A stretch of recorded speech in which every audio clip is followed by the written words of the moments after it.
நிறைய பேர் கேள்வி கேட்கிறாங்க, என்ன புஷ்ப பழக்கம் என்ன அப்படின்னு கூட நிறைய பேருக்கு தெரியல. கிட்டத்தட்ட 500 ஆண்டுகளுக்கு முன்பாக அதிகமாக இந்த காஞ்சிபுரம் பகுதியிலே வாழ்ந்தவர்கள் விவசாயத்தை சார்ந்த தேவேந்திர குல வேளாளர்கள். நம்ம அந்த இடத்திலேயே இல்லை, நாங்கள் பட்டியல சாதியே கிடையாது, நீங்க சட்டமன்றத்தில் நமக்கு ரெசல்யூஷன் பாஸ் பண்ணி அவங்க கேட்பது நியாயம் என்று சொல்லி நம்முடைய முதலமைச்சர் மு க ஸ்டாலின் அவர்களை சொல்ல வேண்டும், ரெசல்யூஷன் பாஸ் பண்ணி மத்திய அரசுக்கு அனுப்ப வேண்டும். அங்கே திரு நரேந்திர மோடி பிரதமர்கள் ரெசல்யூஷன் பாஸ் பண்ணி இவர்கள் பட்டியலத்திலே வெளியே செல்லக்கூடிய தகுதி படுத்த அவங்களுக்கு தெரியும், சரித்திரம் உண்டான நிலைமைகள் தெரியும்.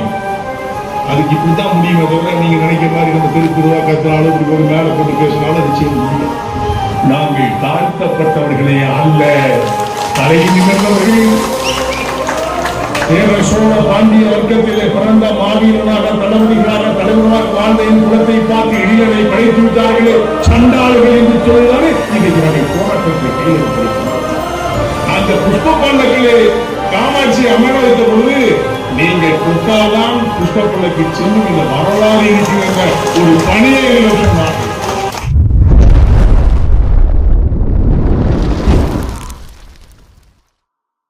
காஞ்சி காமாட்சி அம்மனுடைய அருளால் புஷ்ப பல்லக்கு விழாவை சீரடமும் சிறப்புடனும் ஏற்பாடு செய்து அழைத்திருக்கின்ற காஞ்சிபுரம் மாவட்டத்தை செயலாளர் கண்ணன் அவர்களே, மாவட்டத்துடைய தலைவர் மதன் அவர்களே மற்றும் என்னோடு வருகை இருந்திருக்கின்ற மாநில தமிழக மக்கள் முன்னேற்ற கழகத்துடைய நிர்வாகிகளே, அன்பு சகோதர சகோதரிகளே, வருகை இருந்திருக்கின்ற அனைத்து மாவட்டத்துடைய பொறுப்பாளர்களே, மண்டல செயலாளர்களே, ஒன்றிய செயலாளர்களே, கிளை பொறுப்பாளர்களே, நண்பர்களே, நண்பர்களே, உங்கள் அத்தனை பேருக்கும் தமிழக மக்கள் முன்னேற்ற கழகத்தின் சார்பில் மாலை வணக்கத்தை சமர்ப்பிக்கிறேன். இந்த விழாவானது புஷ்ப பல்லக்கு விழா. நிறைய பேர் கேள்வி கேட்கிறாங்க, என்ன புஷ்ப பல்லக்குனா என்ன அப்படின்னு கூட நிறைய பேருக்கு தெரியல. கிட்டத்தட்ட 500 ஆண்டுகளுக்கு முன்பாக அதிகமாக இந்த காஞ்சிபுரம் பகுதியிலே வாழ்ந்தவர்கள் விவசாயத்தை சார்ந்த தேவேந்திர குல வேளாளர்கள். உழவர்குடி மக்கள் என்று சொன்னால் அதிகமாக வாழுகின்ற மக்கள் தேவேந்திர குல வேளாளர்களும் வன்னியர்களும் தான் உழவர்கள். இது வரலாறு. உழவு தொழில் செய்து இந்த விவசாயத்தை மேன்மையாக்கி மற்றவர்களுக்கெல்லாம் சோறு போட்டு கொடுத்தவர்கள் இந்த மக்கள். அந்த மக்களுடைய விழா இந்த காஞ்சியிலே இருந்திருக்கின்றது. நாளடைவிலே பஞ்சங்கள் ஏற்படுத்த பொழுதுதான் இந்த பகுதியில் வாழுகின்றவர்கள் பல பிரிவுகளாக பிரிந்து ஒவ்வொரு மாவட்டத்திலையும் ஆற்றுப்படுகை இருக்கின்ற இடத்திலே சென்று அவர்கள் அங்கே குடியேறிவிட்டார்கள். ஆற்றுப்படுகை என்று சொல்லும் பொழுது அது எதற்காக இங்கே சென்றார்கள் என்று சொன்னால் விவசாயத்தை தவிர இவர்களுக்கு ஒன்றுமே தெரியாது. இதுதான் உண்மையான நிலை. அங்கு ஆற்றுப்படுகைகளை குடியேறி ஒவ்வொரு மாவட்டமாக சென்று பரவலாக பரவி கிட்டத்தட்ட 1,20,00,000 மக்கள் தேவேந்திர குல வேளா மக்கள் இருக்கின்றார்கள். இப்படி பகுதி பகுதியாக சென்ற பொழுது முதல் மரியாதை எந்த திருக்கோயிலாக இருந்தாலும் சரி, தேவேந்திர குல வேளாளர்களுடைய நெற்களஞ்சியங்களை படைத்து பூஜை செய்து அதன் பிறகுதான் சாமியை தரிசனம் செய்வதற்கு மற்றவர்கள் செல்ல முடியும் என்ற வரமுறை இருந்திருக்கின்றது. அது மருகிவிட்டது. மீண்டும் புதுப்பிக்க வேண்டும் என்பதற்காக தான் அகில இந்திய தேவேந்திர குல வேளாளர் முன்னேற்ற சங்கத்துடைய தலைவராக நான் ஏற்பட்ட பொழுது எல்லா கோயில்களிலுமே முதல் மரியாதை கிடைக்கும் என்ற எண்ணத்திலே தான் நாங்கள் சென்றோம். மரியாதை இருந்தது. அந்த ஜாதி வேறுபாடுகள், ஜாதி பாகுபாடுகள் எல்லாம் கிடையாது. அப்படி இருக்கின்ற சூழ்நிலையில நான் எங்கு சென்றாலும் எல்லா கோயில்களிலும் எனக்கு முதல் மரியாதை இன்றும் உண்டு, எப்பொழுதும் உண்டு. எனக்கு கொடுப்பதை விட என்னுடைய மக்களுக்கு கொடுக்க வேண்டும் என்பதுதான் என்னுடைய எண்ணம். நான் போன கதவு தன்னால திறக்கும், எங்க போனது தானே. அது எந்த ஆட்சியா இருந்தாலும் எந்த அமைச்சராக இருந்தாலும் அதுதான். நான் என்று சொல்வதை விட நாங்கள் செல்ல வேண்டும், என்னுடைய மக்கள் செல்ல வேண்டும், என் மக்களுடைய வரலாறு படைக்க வேண்டும் என்பதுதான் என்னுடைய எண்ணம். அந்த அடிப்படையிலே தான் இன்னைக்கு இளைஞருடைய பட்டாளங்கள் எல்லாம் கிட்டத்தட்ட என்னிடம் 20-30 ஆண்டுகளாக என்னோடு தான் இருக்கின்றார்கள். நான் பயணம் செய்து கிட்டத்தட்ட 45 ஆண்டுகள். கரடுமுரடான மூல்கள், கரடுமுரடான பாதைகள், இப்படி எல்லாம் சென்று இந்த மக்களை எல்லாம் ஒருங்கிணைத்து இன்றைக்கு எல்லா பகுதியிலும் மகிழ்ச்சியோடு எழுச்சியோடு இருக்கிறதை பார்க்கும் பொழுது மகிழ்ச்சியாக இருக்கிறது. அதுபோன்று தேவேந்திரனுடைய வரலாறுகளை எல்லாம் ஒவ்வொரு பகுதியாக சொல்லி ஆசிரியர் பெருமக்கள் ப்ரொஃபசர்ஸ் எல்லாம் நிறைய எழுதுறாங்க, நான் படிக்கிறேன். ஆனால் இது கிராமப்புறத்திலே போய் செல்கின்றதா என்று சொன்னால் கிடையாது. அதுதான் உண்மை. படிப்பதோடு சரி, அதை பறைசாற்றுவதற்கு யாரும் கிடையாது. அப்படி வரலாறு படைக்க வேண்டும் என்று சொன்னால் கோயில் ஸ்தலங்களிலே தேவேந்திர குல வேளாளர் முதல் மரியாதை வாங்கி ஆக வேண்டும் என்று எண்ணங்களின் மனதிலே கொண்டு போய்தான் முதலாக நான் பழனியிலே வரலாறு படைத்தேன். இன்று வரை 27வது ஆண்டுகள் நாம் கொண்டாடி கொண்டிருக்கிறோம். முதல் மரியாதை இங்கே கிடைத்த தாமதமாக கிடைத்த பெரிய நேரத்திலே தான் நான் காஞ்சி பெரியவரை சந்தித்து நேரடியாக சென்று தேவேந்திர குல வேளாளருக்கு கொடுக்கப்பட வேண்டிய சலுகைகள், அவருடைய உரிமைகள் எல்லாம் எடுத்து விட்டார்களே எப்படி என்று நான் கேட்டபோது அவர் சொன்னார், நாங்க தரமாட்டேன்னு சொல்லலையே, நீங்க எப்ப பண்ணாலும் வரலாம் என்று சொல்லி உங்களுடைய பணி என்ன தெரியுமா என்று அவர் தான் எனக்கு சொல்லி தந்தார். புஷ்பங்களை படைத்து காமாட்சி அம்மனை வழிபட வேண்டும். அந்த புஷ்ப பல்லக்கிலே காமாட்சி அமர வைத்த பொழுது நீங்கள் தொட்டால்தான் புஷ்ப பல்லக்கு செல்லும் என்ற வரலாறு இருக்கிற ஒரு பணியை சொன்னார்கள். இவ்வளவு வரலாறுகளை எல்லாம் நாம் விட்டு விட்டோமே தவிர மறைக்கவில்லை. நான் கேட்டவுடனே முதல் வார்த்தை, எப்பொழுது வேணாலும் பாருங்கள், உங்களைத்தான் நாங்கள் தேடிக்கொண்டிருக்கின்றோம், நீங்கள் வர வேண்டும் என்று சொல்லி என்னை அழைத்தார்கள். காஞ்சி காமாட்சி அம்மன் என்னை அழைத்தார்கள். அவருடைய அடிப்படையில தான் நான் இங்கு உங்களை எல்லாம் மக்களை எல்லாம் ஒன்றாக திரட்டி வந்து பார்த்து இந்த புஷ்ப பல்லக்கு விழாவை நடத்தி கொண்டிருக்கின்றோம். புஷ்பங்களை படைக்கும் முன்பாக ஒரு வரலாறு இருக்கிறது.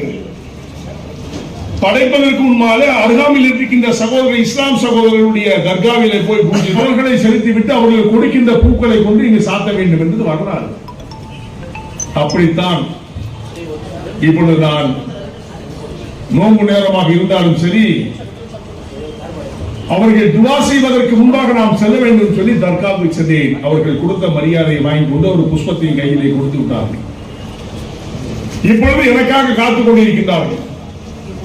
நாம் அனைவரும் சென்று புஷ்ப பல்லக்கில் இருக்கின்ற காஞ்சி காமாட்சியை வழிபட்டு இந்த தேவேந்திரன் நம் தேவேந்திர மக்கள் தொட்டால் தேர் ஓட வேண்டும் என்ற நிலை இருக்கின்ற நாள் புஷ்ப பல்லக்கு நமக்காக காத்துக் கொண்டிருக்கிறது. நாம் செல்ல வேண்டும். இதற்கு முன்பாக நாம் பேசிய பொழுது அந்த பல்லக்கு என்பது முடித்து விட்டுதான் நான் இப்படி கூட்டத்தை முடித்து விட்டு செல்வோம். முதன்மை குரு நடராஜ பட்டர் அவர்கள் வந்து கொண்டிருக்கிறார். நான் நேற்று பேசிய பொழுது டெல்லியில் இருந்தார்கள். அலுவலக வேலையாக நான் சென்று விட்டேன், கண்டிப்பாக நான் தாமதமாக இருந்தால் வந்து விட்டேன் என்று சொன்னார்கள். அதன் அடிப்படையில் வந்து விட்டார். இப்பொழுது வீட்டில் இருந்து கொண்டிருக்கின்றார்கள். அழைப்பு வரும். அவர் தலைமை குரு நம்மளை எல்லாம் அழைத்து செல்வார்கள். காமாட்சி அம்மனை தரிசித்து விட்டு புஷ்ப பல்லக்கை தொட்டு நாம் இழுத்து விட்டு நாம் செல்ல வேண்டும். அது ஊர்வலமாக எல்லா ஜாதி சமுதாய மக்கள் வழங்குவார். இப்படி வரலாறுகளை எல்லாம் மறைத்து விட்டு நாம் வாழ்ந்து கொண்டிருந்திருக்கோமே என்பதுதான் நாங்கள் இப்பொழுது சொல்லுகின்றோம். நாங்கள் தாழ்த்தப்பட்டவர்களே அல்ல, தலை நிமிர்ந்தவர்கள். சோழ பாண்டிய வர்க்கத்திலே பிறந்த மாவீரனாக தளபதிகளாக தலைவராக வாழ்ந்த என் குலத்தை பார்த்து இடிகளை படைத்து விட்டார்களே சண்டாளர்கள் என்று சொல்லிதானே இன்றைக்கு நாங்கள் போராட்டத்தை கையில் எடுத்திருக்கின்றோம். அரசிடம் சொன்னால் செவன் காதிலே சங்கு போல ஊதிக்கொண்டிருப்பது போல அமைதியாக இருக்கின்றார்கள். மத்திய அரசு என்ன சொல்லுகிறது என்று சொன்னால், நம்முடைய இங்க இருக்கின்ற அரசு சட்டமன்றத்தில் ரிசர்வேஷன் பாஸ் பண்ணிதான் பாராளுமன்றத்துக்கு போகணும். இதுதான் வரலாறு, இதுதான் விதி. அப்படித்தான் தேவேந்திர குல வேளாண் மக்கள் எல்லாம் பல பிரிவுகளாக பிரிந்த நேரத்திலே 45 ஆண்டுகளுக்கு முன்பாகவே நான் தெரு தெருவாக கட்சித்தவன். தேவேந்திர குலம் என்று சொன்னவன் நான். பன்னர்கள் எல்லாம் பல பிரிவுகளாக இருந்த பொழுதுதான் ஒரு தாய் மக்களாக இருக்கின்ற நாம் என்று சொன்ன கனவு திரு நரேந்திர மோடி அவர்கள் வந்த பொழுதுதான் நமக்கு பணித்திருக்கிறது என்பதை நான் பெருமையாக சொல்லிக்கொள்ள கடமைப்பட்டிருக்கின்றேன். யாரெல்லாமோ நாங்கள் செய்தோம் நீங்கள் செய்து சொல்லலாம், அது தம்பட்டடிப்பது மகிழ்ச்சியாக இருக்கிறது. ஏனென்றால் வெளியில் சொல்லாமல் இருந்தவர்கள் வெளியிலே சொல்லுகின்றார்களே இந்த மகிழ்ச்சி நேரத்திலே உண்டு, பொறாமை கிடையாது. அதற்கு அன்றைய அரசு அதிமுக அரசு ரெசல்யூஷன் பாஸ் பண்ணி பாராளுமன்ற கமிட்டிக்கு சென்று பாராளுமன்றத்தில் ஓட்டெடுத்து ஜனாதிபதியை கையெழுத்திட்டு தான் தேவேந்திர குல வேளாளர் என்ற அரசாணை நமக்கு அளிக்கப்பட்டது. அதே விதிதான் பட்டியலிலிருந்து நாம் வெளியே செல்ல வேண்டும் என்று சொன்னால் பட்டியலான மக்களை வெறுத்து அல்ல. அதுதான் நிறைய பேர் திருச்சி விடுறோம். இவங்க எங்கிட்ட போயிட்டாங்கன்னா நம்மளை விட்டு போயிட்டாங்கன்னா நம்மளாம் இவங்களும் சேர்ந்து அவங்க அடிப்பாங்களோ அப்படிங்கிற மாதிரி நினைப்பு தவறு. நான் எல்லாரையும் அரவணைக்கக்கூடியவன். தேவேந்திரன் என்று சொன்னால் ஜாதி மத பேதமின்றி அனைவரையும் அணைவித்து செல்கின்றவன். விவசாயம் பார்த்து நாங்க மட்டும் பார்த்திக்கிறோம், எல்லாருக்கும் தானே போடுறோம், நாங்க தானே உழைச்சு கொடுக்குறோம், எல்லாரும் சாப்பிடதான் சொல்கிறோம். அப்படி இருக்கும் பொழுது இல்லைன்னா ஜாதி வேற்றுமை என்ற பிரிவு பிளவு என்றைக்கு ஒரு மனிதன் தன் குலத்தில் எந்த குலமாக இருந்தாலும் சரி தன் குலத்துடைய பெருமையை பரிவட்டமாக பட்டவர்த்தனையாக சொல்லுகிறான். அவன்தான் மனிதன். அடைமொழி வைத்து பேசக்கூடாது. பிறந்த குலத்தை பெருமையோடு சொல்ல வேண்டும் என்று எல்லா சமுதாயம் நான் சொல்லிக் கொண்டிருக்கின்றேன். நாங்கள் சொன்னோம், வளர்ந்தோம், இருந்தோம், இன்றைக்கு தேவேந்திர குல வேளாளராக வாழ்ந்து கொண்டிருக்கின்றோம். அதுபோன்று பிற சமுதாயங்கள் ஏன் இருக்கக்கூடாது என்ற கேள்வி அந்த மனதில் இடத்திலே உண்டு. எங்களுக்குள்ள பிரிவு கிடையாது, பிளவு கிடையாது. எல்லோரும் ஒருதாய் மக்கள், ஒரு பெற்றெடுத்த மக்கள் என்றுதானே நாங்கள் வினாவுகின்றோம். ஆனால் இன்னைக்கு அரசியல் சந்தாக்கள் எப்படி பயன்படுத்திக் கொண்டிருக்கின்றார்கள்? பிராமணர்கள் வேறு, அவர்கள் வேறு, இவர்கள் வேறு, எஸ்சி என்று சொல்லுகின்றார்கள், பிசி என்று சொல்லுகிறார்கள். இப்படி எல்லாம் பிரிந்து வாழ்வது யார்? அரசியலா இல்லையா? இந்தியிலே சூழ்ச்சியிலே அகப்பட்டு சின்ன பின்னமா சிதறி கிடைக்கின்றது மக்கள். இதை தலைமை ஏற்று தலைமைப்படத்தை இந்த மக்களை பிரித்து ஆளுகின்றவர்கள் ஆட்சியாளர்கள். ஏதாவது பொய்ய சொல்லி போறான்,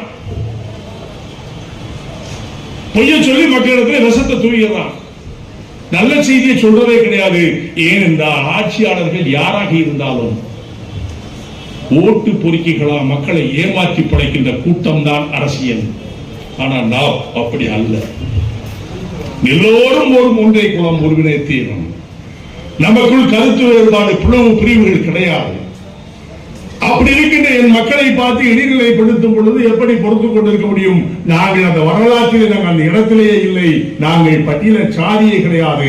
தேவேந்திர குல வேளாளர்கள் மாற்றானுக்கு சோறு போடுகின்ற சமுதாயம், விவசாயத்தை சார்ந்த சமுதாயம் எங்களை அடிமைப்படுத்தி விட்டு சென்றார்கள் அரசியல்வாதிகள்.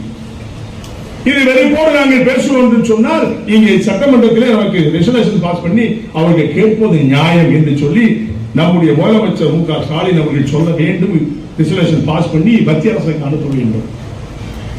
அங்கே திரு நரேந்திர மோடி பிரதமர்கள் ரெசல்யூஷன் பாஸ் பண்ணி இவர்கள் பட்டியலத்திலே வெளியே செல்லக்கூடிய தகுதி படைத்த அவர்களுக்கு தெரியும், சரித்திரம் உண்டான நிலைமைகள் தெரியும். அதுக்கு இப்படித்தான் முடியுமே தவிர நீங்க நினைக்கிற மாதிரி நம்ம திருவா கத்தினாலும் இப்படி ஒரு மேல போட்டு பேசினாலும் நிச்சயம் முடியாது. அந்த சட்ட திட்டங்கள் எல்லாம் இருக்கு, அதே ஃபார்முலா தான் இருக்கு உண்டு. அதற்கு இந்த அரசு நமக்கு செவிசாய்க்க மறுக்கிறது என்பதை எல்லாம் நீங்கள் உங்களுக்கு அறிவீர்கள். கடந்த முறை நான் எவ்வளவு கஷ்டப்பட்டு முன்னாள் முதலமைச்சர் எடப்பாடி பழனிசாமி சந்தித்து பல முறை கஷ்டப்பட்டுதான் செவிசாய்க்கக்கூடிய நிலை ஏற்பட்டதுக்கு காரணம் மத்திய அரசிலே நான் சென்று பிரஷர் கொடுத்ததன் அடிப்படையில் தான் தேவேந்திர குல வேளாளர் அரசாணை கிடைத்தது. அது போன்று எங்காவது ஒரு நாள் தேவேந்திர குல சமுதாயம், உழைக்கின்ற சமுதாயம், விவசாயக்குடி சமுதாயம், விவசாயக்குடி மக்கள் நிச்சயமாக வரலாறு படைப்பார்கள். அது நாட்கள் கிட்டும் என்பதை அந்த நல்ல நேரத்திலே சொல்லிக்கொள்ள வேண்டுகிறேன். மற்ற பிற சமுதாய சகோதரர்கள் நம்மோடு இணக்கமாக இருக்கின்றவர்களை பிரித்தாளுகின்றது யார்? அரசியல்வாதிகள் தானே. அவன் அப்படி சொல்றான், இவன் இந்த சாரி இவனோட சேராத, நீ அவனோட சேராத.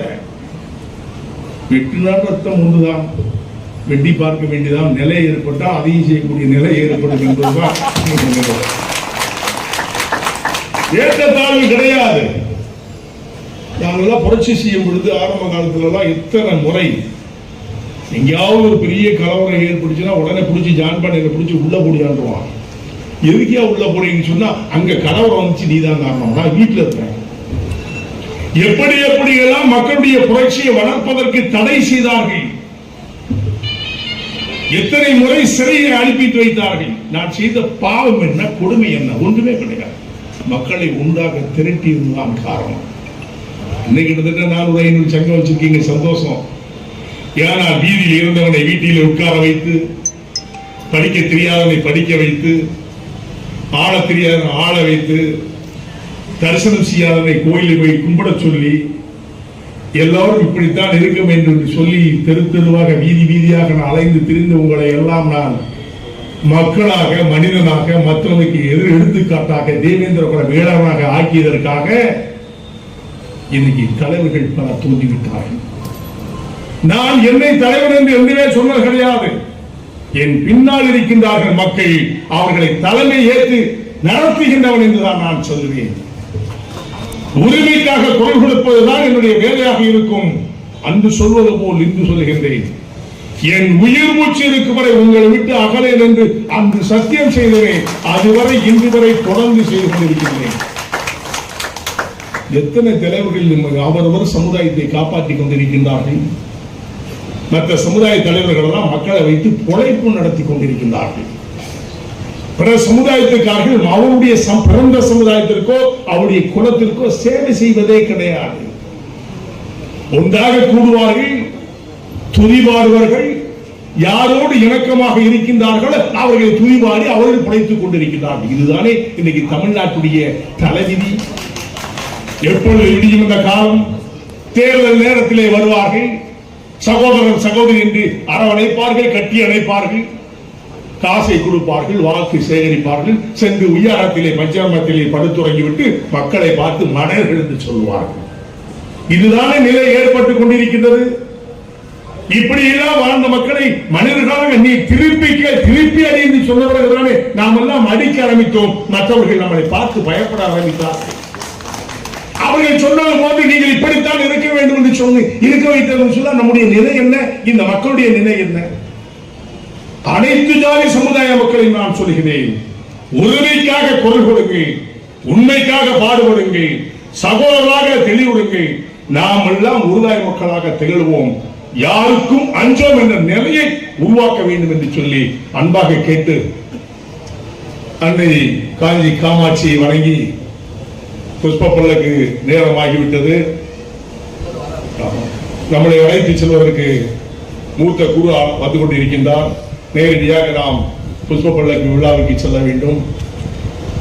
இனிமேல் ஒரு காலங்களிலே எத்தனை இயக்கங்கள், எத்தனை சமயங்கள் இருந்தாலும் நாம் எல்லாம் உருதாய மக்கள் என்ற மனநிலையிலே உறுதியாக இருந்து அஞ்சாதிரி யாரிடமும் ஆள வேண்டும் மனமையால், துஞ்சாதிரி யாரிடமும் துணை வேண்டும் கெஞ்ச வேண்டாம்.